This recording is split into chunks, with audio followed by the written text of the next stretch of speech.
magkano ang nagastos ni Panuli sa kanyang pagre-renew ng tricycle ng prangkisa. So ito na mga Panuli friends, yung ating prangkisa ng ating tricycle. Renewal lang ito. Ang visa nito ay 1 taon lang. Nakalagay doon March 18, 2026 to March 18, 2027. Taon-taon magre-renew ng prangkisa. Wow! So magandang umaga mga ka-tricycle, mga katuda, mga kapasada ng tricycle. So ang content natin ngayon, tayo ay magre-renew ng ating prangkisa para sa ating tricycle na pampasada ngayong 2026. So subaybayan niyo yung mga kaganapan at ipapakita ko sa inyo kung ano-ano ang mga requirements na isasama natin para tayo ay maaprubahan sa ating renewal ng prangkisa ngayong 2026. Let's go mga guys, mga ka-tricycle, subaybayan niyo yung ating vlog. So mga Panuli friends, at kukuha ko ng barangay clearance para sa renewal ng ating prangkisa dito. Alright. So guys, at ayun, nakakuha na tayo ng barangay clearance. Yung barangay clearance namin dito ay 50 feet. Saka kumuha na rin ako ng sidula. Yung sidula natin ay umabot ng 2650 mga idol. So okay na to. Magagamit natin ito pag-renew ng prangkisa. Ayun mga Panuli friends, at kailangan natin magpa-xerox dito ng driver license natin.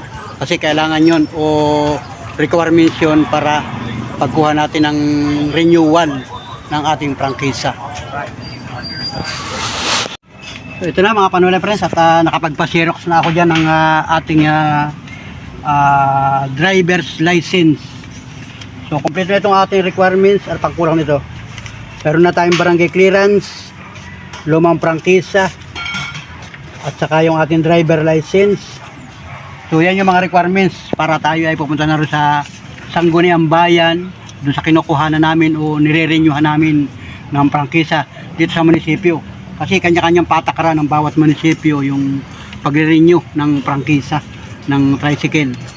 So ito yung ating mga requirements para makapag-renew tayo ng ating franchise.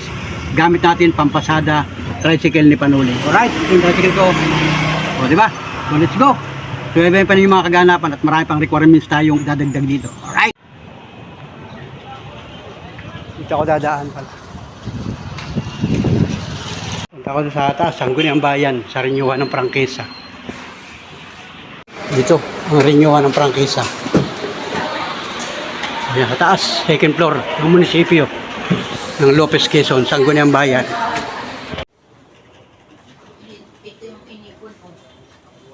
Ayun mga Panuli friends, at galing ako doon sa Sangguniang Bayan, doon sa kinukuhanan namin kung nire-renewhan ng prangkisa dito sa opisina, at sinick up yung aking mga requirements. So kompleto naman, at ngayon ay magbabayad tayo sa Treasury Office para dun sa ating renewal ng prangkisa. Ito yung papel mga ito, kompleto na ito, pinacheck lang dun. Alright, let's go, tara, baba muna ako dito. Ito naman ako pupunta ako sa Treasury Office. Alright.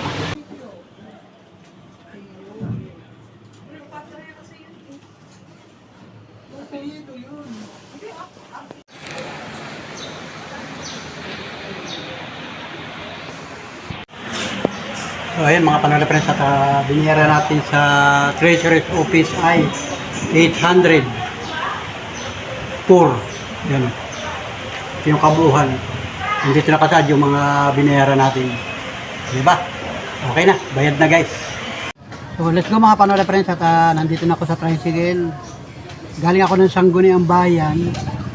So pinacheck ko yung ating papel, kompleto naman. At tinignan itong expired. So hindi ito expired. At ang binayaran natin dun sa Treasury Office ay umabot 804. So dati pa rin, hindi tumaas. Kasi nakasaad dito yung mga binayaran natin.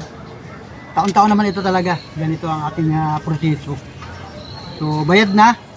Ang kasunod pa nito ay pupunta naman ako ng health main center at magpapamedical naman tayo. Requirements talaga yung kasama. So okay na. Yan, isa-isa yan talagang maraming requirements eh. Barangay clearance, sidula, ORCR, nandito na. Lumang franchise natin, nandito. Sidula, nandito. Tapos, yung mga binayaran, sangguniang bayan, Xerox ng lisensya, nandito na rin. At ito, binayaran ko na. So, ngayon, pupunta ako sa main center at magpapamedical naman tayo. Salamat sa inyong pagtotok at pagsubaybay. Mga katricycle, mga katuda, mga kagulong, ito yung requirements ng pag-aabyad ng mga renewal ng mga tricycle pampasada. So, let's go mga pangalapres at nandito tayo sa main center ng Lopez Quezon at magpapa-check tayo nito para tayo makakuha ng green card health certificate dito sa lugar na ito guys. Alright, tara dala natin ang requirements dun sa building na yan guys. Diyan sa building na ito. Oh, ayan oh. Rural Health Unit.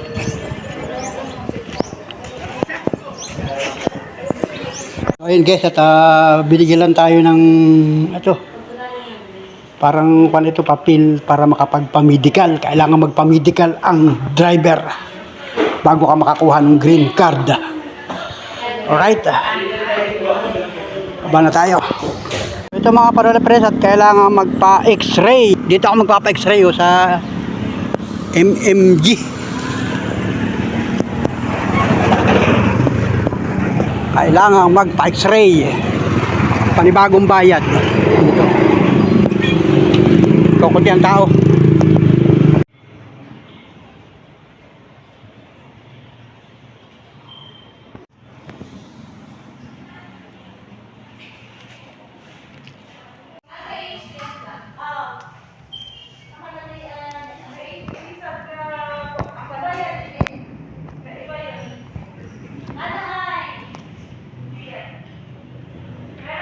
Ngayon mga panola friends at tapos na. Na-x-ray na tayo, pinahinga tayo ng malalim tapos babalikan ko mamayang 3:30 ng hapon. So ang oras pala ngayon ay 10 ng umaga. Oh, di ba? Nagkaroon tayo ng face mask kasi required sa loob yung face mask. Ayaw tayong papasukin kanina. Kailangan bumili muna ng face mask. Pambihirang buhay. Oh, let's go. At maaga din ito. Matatapos din ito guys.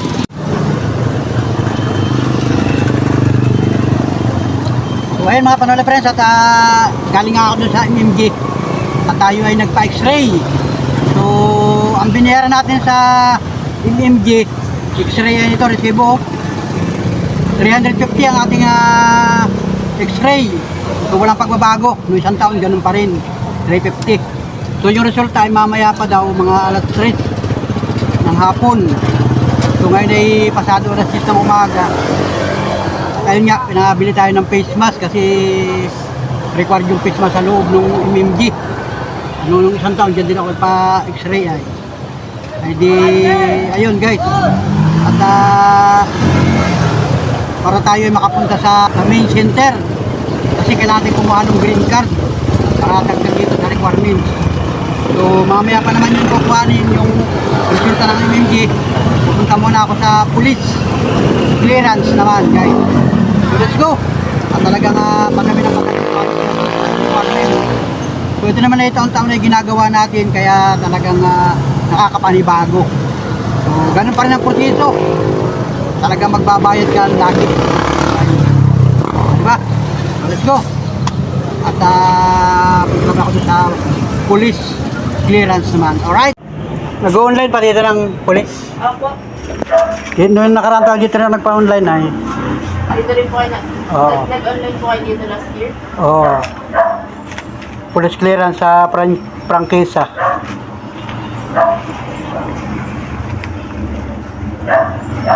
Last year ay kandil. March din. Pwede po paharam na lang po ng ID. Ayan. Mga panola friends at kailangan pagkakukuha ng police clearance, kailangan sa ating prangkisa, magpapa-online muna. Kailangan online. Tapos ipapasa doon sa police station para tayo ma-issuehan ng police clearance. Dito ako nagpapa-online sa lugar na ito. Noong nakaraang taon, dito rin ako magpa-online. So may bayad rin yan. Mamaya tanongin ko kung magkano bayad. Online police clearance.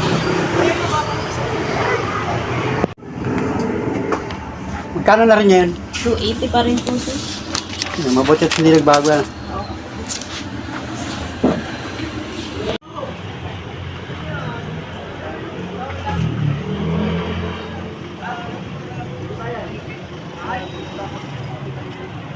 ayun mga Panola Friends, at nagpa-online nga ako dito para tayo makakuha ng police clearance. So nagbayad ako dito 280. So dati pa rin, hindi pa rin nagtaas. Noong nakaraang taon ay 280 rin ay. Magpapa-online ka muna para makakuha ng police clearance. So pupunta na ako doon sa headquarter ng police para formal na ma-type. Kasi bukod yung online at bukod yung bago ka pumunta doon sa police station. So yan, abot pa naman at mag-aalas 11 pala ng umaga. Punta na muna ako doon. Alright. So ang police station ay nandito na sa may bypass road ng Lopez, Quezon. Diyan sa lugar na yan guys. Pupunta tayo dyan. So nandito na sa lugar na ito ang bagong police station. So, alright mga idol, dala ko pa rin yung mga requirements at dito yung police station. Papasok ako dyan sa loob at kukuha tayo ng police clearance updated ngayong taong ito. Alright. So ito na guys, meron na tayong police clearance o bago. Oh, yan, dyan na ako kumuha. Tama-tama ay 11:12 na ng tanghali. Oh, okay na. Bago na ito guys. Kailangan to requirements. Alright mga idol, at yun nga, galing ako dyan sa police station. Madali lang naman. Pagpasok doon sa opisina ng police ay hiniram lang sa akin yung driver license natin, yung ID, at naka-online na ay. So wala nang binayaran dito. Noong nakaraang taon, doon pa ako kumuha sa may kalapit ng munisipyo, yung outpost. Pero ngayon may bagong opisina dito. Kaya dito tayo kumuha ngayon at dito na pala required na kumuha. So wala na tayong binayaran dyan sa police at binigyan tayo ng ganitong bago. Yeah. Ito kasama pa rin sa requirements para sa renewal ng ating prangkisa. Aba, o tamo, kung nasabaybayin nyo yung vlog natin, marami na tayong napuntahan. So ang kulang na lang nito ay yung resulta ng ating x-ray. So mamaya pang hapon yun. At nakuha ko ng resulta, dadalhin ko ulit dun sa main center at para tayo makakuha ng green card. May proseso pa rin dun. So ayun na. At medyo makapal na ito guys, itong papel natin na ito. Bahagi pa rin ito ng renewal ng ating prangkisa ng tricycle para tayo ay makapamasada uli mga idol. Kasi ito yung talagang kailangan para tayo ay patuloy na makapamasada ng tricycle. So sa mga katricycle natin, katuda, kagulong, ito yung mga pag-aabyad ng renewal. So kung ako ay may operator, palibasa at itong sa akin ay ako ang operator, ako rin yung driver, kaya ako yung nag-aasikaso. Oh, may mga kaso naman kasi na bukod yung operator, bukod rin yung driver, so silang dalawa ang magkasama na mag-aabyad kasi kailangan yun. Pipirma yung may-ari at pipirma yung driver. May mga requirements kasi ay. O, di ba? So, yan yung proseso ng mga prangkisa renewal dito sa aming bayan. So, kasi mga Panola Friends, mga katuda, iba-iba naman ang patakaran bawat LGU. Kasi tayo ay saklaw ng LGU. Sa ibang bayan, iba rin ang patakaran. So dito sa amin, ito ang patakaran. Kaya susunod tayo, mga idol. Diba? Kaya sa mga nagtatanong kung magkano ang gastos, mamaya kwentahin ko kung magkano kasi ang daming binayaran guys. Pambihirang buhay. Alright, so let's go mga katuda, mga katricycle. At para tayo ay magpapahinga muna, mamamasada muna ako. At mamaya may kadugsong pa ito guys, yung ating vlog. Alright. So let's go mga idol. Welcome to my YouTube channel. Siyempre magandang umaga. So pangalawang araw ko ng pag-aabyad ng aking franchise para sa ating tricycle na pampasada. So kahapon ako ay nagpa-x-ray at nakuha ko na yung resulta. Na ito na guys yung resulta ng ating pina-x-ray kahapon. Kinuha ko ngayong umagang ito. Kasi kahapon ay inabot ako ng alas 4 ng hapon. Sarado na sila. So ito yung finding, ito yung result ng ating x-ray at normal naman. So ibig sabihin ay wala tayong problema. Yun, kita ba? Hindi kita malabo yung ating camera. So normal. Ang isang gagawin natin dito ay ipapasirox ito Kasi ito ay mapapadagdag doon sa requirements natin para tayo makakuha ng green card na manggagaling sa RHU o sa main center. So ito. So ayan, pinasirox ko na guys. Ito yung resibo. Ang binayaran ko kahapon ay sa X-ray ay 350. So kasi requirements talaga ito. Lahat ng driver dito sa amin na magre-renew ng prangkisa ay kailangan magpa-X-ray. Requirements, aba, wala magagawa, sumunod na lang. Kung hindi pwede ang operator, ay di yung driver. So ito, kompleto na ito. Dadalhin ko na ulit ito dun sa main center para tayo makakuha ng green card. So nandito na ako guys. Nagpasirok lang ako kanina. Nandito na ako sa lugar, sa location. Yan o, main center. Tara, punta tayo dyan. Dadalhin ko itong mga requirements na ito. Alright. Hindi tayo pwede mag-vlog dun sa loob ay. Kaya update na lang tayo guys. So let's go.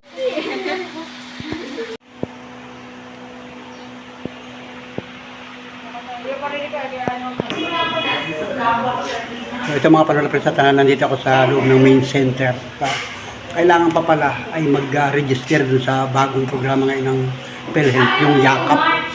So nag-fill up tayo at inassist tayo ng PhilHealth officer dito para magkaroon tayo ng kumbaga ma-register tayo sa YAKAP program ng PhilHealth. Kasama rin sa requirements guys. So, let's go.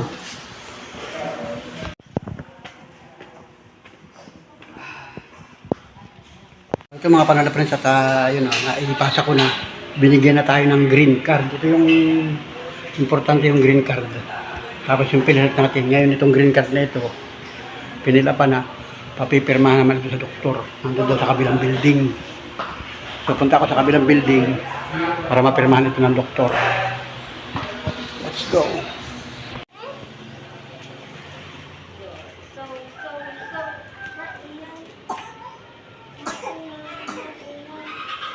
So ayun mga panola preso, napirmahan na ng doktor yung ating green card. Dito sa building na ito, dito ako pinapunta. O, di ba? Grabe, pambihirang buhay guys. O, may green card na ako. Pasunod nito, pupunta na ako ng munisipyo para ipabalidate na ito. Complete na kasi yung requirements. Munisipyo naman ulit tayo guys.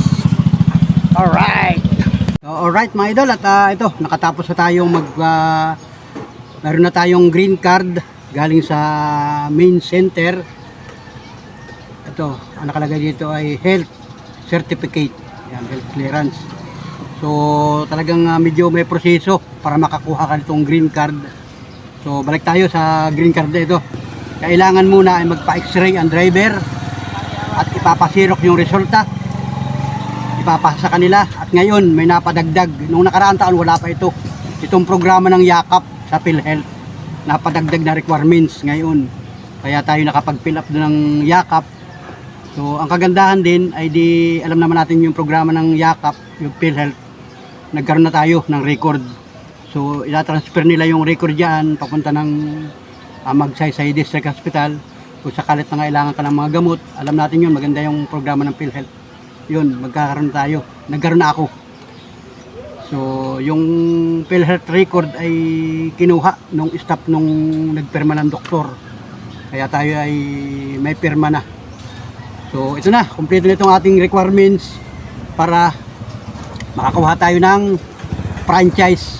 Renewal lang ito guys. Pambihira. Siguro yung, o parehas din yung bagong prangkisa na pagkuha. Ganito rin ang proseso. Pero ito ay taon-taon na ginagawa ko. So, ito lang ang nabago. Napadagdag.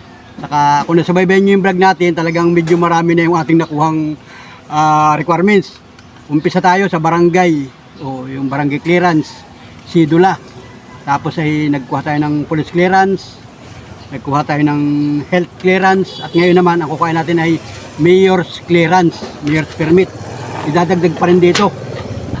Ibabalik pa uli natin ng sangguniang bayan para re-revisahin naman nila uli kung kumpleto na requirements. At mahaba pa ang proseso, guys. Subaybayan nyo ating vlog. Mahaba-haba pa ito bago tayo makatapos. Alright. Pupunta na ako dito sa munisipyo. Balik ulit sa munisipyo para maipakita natin itong papel natin doon sa mayor's office. Yan guys, may napadagdag na bayarin. Mayor's clearance.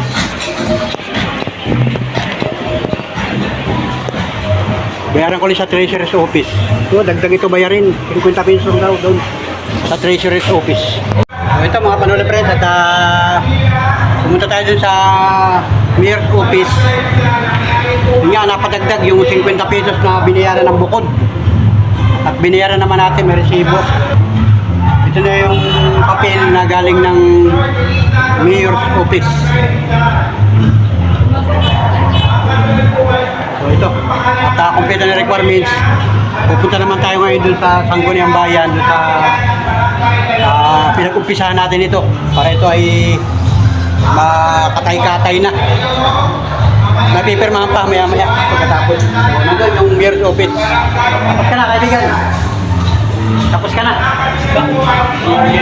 Nantigay na lang yan. So dito, Sangguniang Bayan.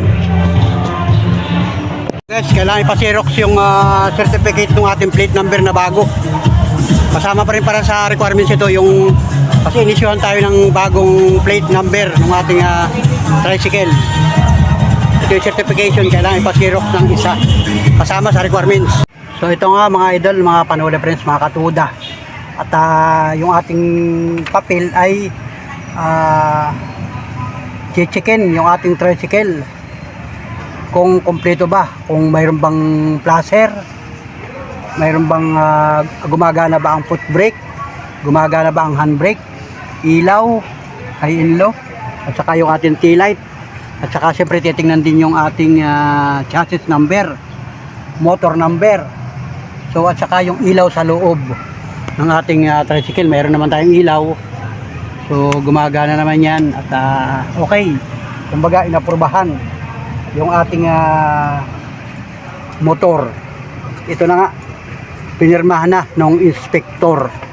Alright, so let's go guys. Okay na.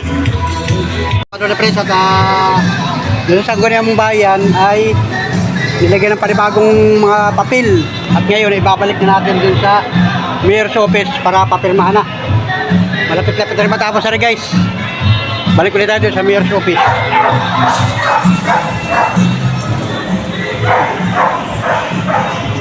Alright mga idol, at yun, pinirmahan na ng staff ni Mayor's Office. So may pirma na, balik ulit tayo dun sa Sangguniang Bayan para sa verification.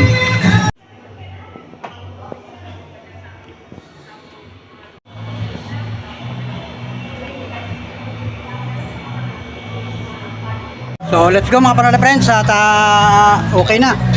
Kumbaga natapos na rin yung ating requirements. So pagkatapos ng Sangguniang Bayan ay kinatay-katay na yung ating hiniwa-hiwalay na. Meron na tayong owner's copy. Yun, owner's copy, may pangalan. Tapos ay magkakaroon din ng kopya ang Mayor's Office. At saka yung isa ay may kopya rin ng PNP Lopez. At saka yung isa naman ay sa LTO. Pag tayo magre-renew ng rehistro ng ating tricycle, ito yung papakita yung LTO copy. So bali, 4 na kopya ito. At yung iba ay resibo na lamang. So okay na, finally, natapos na rin. So idadaan ko lang ito dun sa Mayor's Office yung isa. At yung isa sa PNP, kasi isang araw na lang. Pag tayo napabiyahe dun, yung owner's copy ay sa atin na yun. So ayos guys, natapos din ang ating prangkisa. So ang visa nito ay 1 taon lang. Ang bihirang buhay. So 1 taon na Marso, panibagong abyad na naman tayo. Kasi taon-taon nga yung prangkisa ng ating pampasadang tricycle. Dito lang yan guys sa amin sa bayan ng Lopez. Kung magtataka kayo, iba-iba kasi ang patakaran ng bawat LGU ng bawat bayan. So ito pinakita ko sa inyo ay dito lang ito sa bayan ng Lopez. Ibang bayan ay hindi ko na alam kung paano ang proseso ng kanilang prangkisa. So ito na mga panola friends yung ating prangkisa. Owner's copy. Ito na yung ating panghahawakan ng prangkisa ng ating tricycle. Renewal lang ito. Ang visa nito ay 1 taon lang. Tapos na yung ating renewal ng ating prangkisa.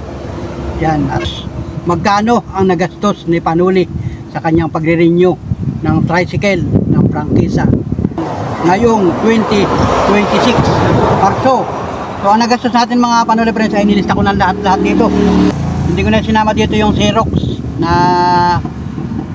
nagkakahalaga ng 10 piso yung ating Xerox. Hindi ko na sinama. Ito lang yung ating mga binayaran. Nilista ko dito guys. So, yan. Umpisa natin. Barangay clearance na Sidula 26 at yung online ng police clearance 280. Yung ating x-ray MMG ay 350. Tapos nagkaroon ng 50 pesos sa mayor's office binayaran natin. At yung kabuuan ng binayaran natin sa prangkisa ay 804. So nagkaroon siya ng total na 1,560 pesos. Yun. Isang taon lang ang visa nito guys. Ito ang binayaran natin. Ulitin ko, 1,560. Renewal lang ito ng prangkisa ngayong 2026. So sa isang taon, panibagong asikaso na naman at proseso ng pagre-renew. So ngayon, wala tayong gagawin kung hindi gamitin, mamamasada tayo buong isang taon para magamit natin yung ating prangkisa, ang ating pagpasadang tricycle. So salamat mga katoda, mga tricycle. Itong pinakita ko sa inyo na vlog natin, ito dito lamang sa amin sa bayan ng Lopez. Sa ibang bayan, hindi ko alam kung paano ang proseso, kanya-kanya kasi ng LGU o city na iyong kinabibilangan. So let's go guys, salamat, thank you for watching, bye bye sa ating mga katricycle, mga katuda, yung may mga tricycle, kailangan ninyong mag-renew ng prangkisa. Bukod pa yung sa LTO ha. So, salamat mga idol, bye bye, God bless.